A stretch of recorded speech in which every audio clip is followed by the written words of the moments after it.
Olá, cansado de procurar uma boa videoaula sobre a história do Amapá? Então sua busca terminou. A gente vai começar aqui no canal um curso sobre a história do Amapá, especialmente para você que vai fazer o concurso da Polícia Civil do Amapá agora, em setembro de 2017. E você que está assistindo esse vídeo 1 ano depois, 5 anos depois, 10 anos depois, também não tem problema, porque os conteúdos abordados aqui são atemporais e servem para qualquer outro concurso relacionado à história do Amapá ou também para o vestibular da Universidade do Amapá. Beleza? Fica com a gente, chama a vinheta!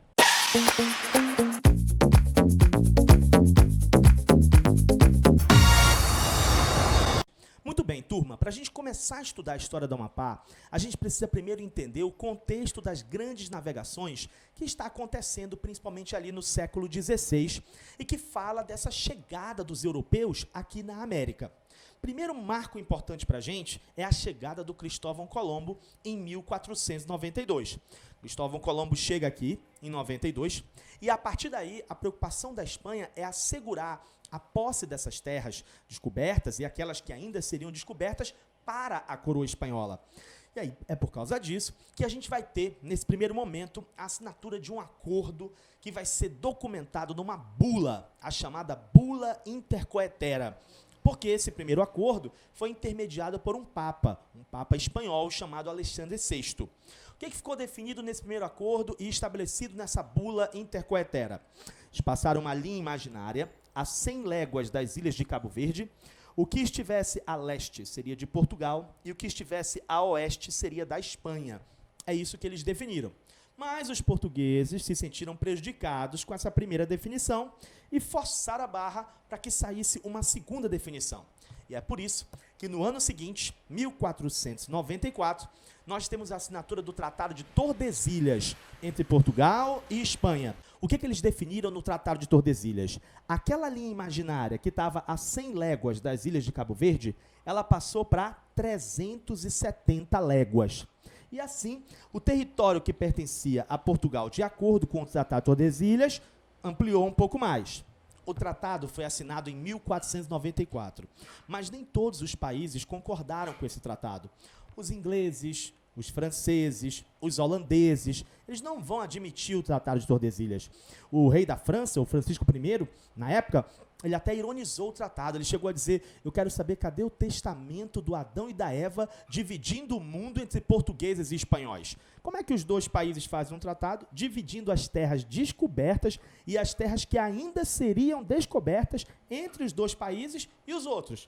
Então, é claro que os outros países não vão aceitar isso e vão fazer incursões aqui no território americano, e não por acaso a gente vai ter uma série de guerras entre países por causa dessas terras aqui na América. Inclusive, o próprio Amapá vai ser um cenário de conflitos entre estrangeiros por causa desse domínio dessas terras que eles tanto desejavam. Bom, mas como é que está a situação do Amapá, então, dentro desse contexto? Pelo Tratado de Tordesilhas, as terras que pertenciam à Espanha, elas englobavam essa parte do Amapá.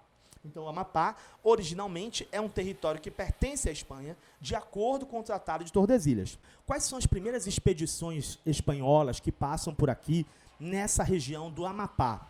Bom, a gente tem registros da passagem do Vicente Pinzón, por aqui pelo Amapá, por volta de março de 1500.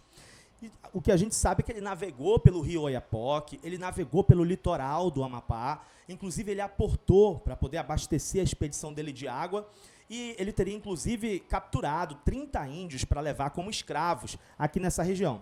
Reza a lenda, diz o caboclo, que eles assistiram ao fenômeno da pororoca e eles ficaram assustados, abismados com aquilo, e inclusive isso fez com que eles apressassem a volta deles para a Espanha. Mas não só o Pinzón passa por aqui. Nós temos também, na primeira década do século XVI, a passagem do Diogo de Lepe. Ele também passa por aqui. Ele teria navegado também pelo litoral do Amapá e ali na expedição dele, ele teria entrado em conflito com índios, e nessa guerra ele teria perdido pelo menos uns 30 espanhóis que teriam sido assassinados nessa expedição do Diogo de Lepe. Mas na frente, nós vamos ter uma outra expedição espanhola que passa por aqui e que teria também navegado pelo litoral do Amapá. Essa expedição já é a expedição do Orellana. O Francisco Orellana ele é muito conhecido na história da Amazônia como um todo, porque a gente tem uma outra expedição dele que é muito famosa, que é a expedição de 1540.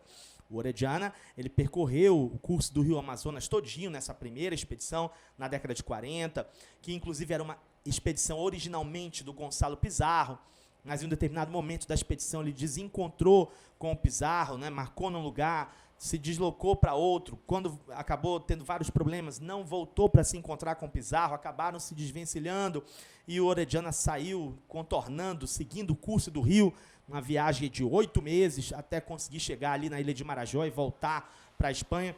Você tem uma primeira expedição ali do Orellana que passa por aqui pela Amazônia na década de 40, que é muito famosa, que teria sido essa expedição, inclusive, na qual supostamente ele teria conhecido, entrado em contato com uma tribo de mulheres guerreiras, que depois vai ficar conhecida como a tribo das Amazonas. Mas não é dessa expedição que a gente está falando, essa primeira do Orellana, porque o que nos interessa é a expedição que ele passa pelo Amapá. E a expedição que ele passa pelo Amapá, ela já vai acontecer alguns anos depois. Por quê? Porque depois dessa primeira expedição que o Orellana esteve aqui na Amazônia, ele chega a regressar para a Europa, chega a regressar para a Espanha, explica para o rei o que aconteceu nessa primeira expedição, por que ele não voltou para se encontrar com Pizarro, como era o combinado e tudo mais. E depois de esclarecer tudo ali para o rei, ele acaba recebendo do rei a condição de adelantado, que seria, no caso, direitos de exploração sobre esse território amazônico, esse vale amazônico que ele teria descoberto, desbravado, e que os espanhóis vão chamar de Nueva Andaluzia. O que o rei faz? O rei dá para ele essa condição de adelantado e ele vai ter o direito de voltar a esse território, a Nueva Andaluzia, esse vale amazônico, para colonizar esse território, mas ele vai precisar fazer isso com recursos próprios e o que ele explorar aqui nessa região, ele vai ter que pagar impostos para a coroa portuguesa. E aí o Orellana vem. Né, ainda na década de 40, por volta de 1549, alguns dizem que 1546, tem uma divergência entre os autores, mas ele volta ainda na segunda metade da década de 40 para essa região, chega inclusive a navegar também pelo litoral do Amapá, mas até onde se sabe, ele acaba não encontrando os territórios que ele tinha navegado antes e acaba se direcionando para Margarita e ali ele vai morrer alguns anos depois. Então você tem algumas expedições espanholas que estão passando por aqui, que estão navegando pelo litoral do Amapá nesse primeiro momento. Essa falta de sucesso do Orellana de conseguir explorar esse território do Vale Amazônico, que eles chamavam de Nueva Andaluzia, acaba desestimulando a coroa espanhola a explorar essas áreas. E aí, isso vai fazer com que os portugueses acabem se interessando nesse vazio da presença espanhola, os portugueses entram. A gente tem em 1553 uma expedição que passa por aqui, do Luís Melo da Silva, que chega também a navegar pelo litoral do Amapá, chega também a contornar essa região, alcança a costa da Guiana, mas eles acabam sendo massacrados pelos índios nessa expedição. Mas tudo isso não vai impedir os portugueses de continuarem se interessando pelas expedições que penetram a região da Amazônia nesse momento. E uma das coisas que vai favorecer isso, essa penetração portuguesa na Amazônia, é justamente o contexto da chamada União Ibérica. Sobre isso, nós só vamos conversar nas cenas do próximo capítulo.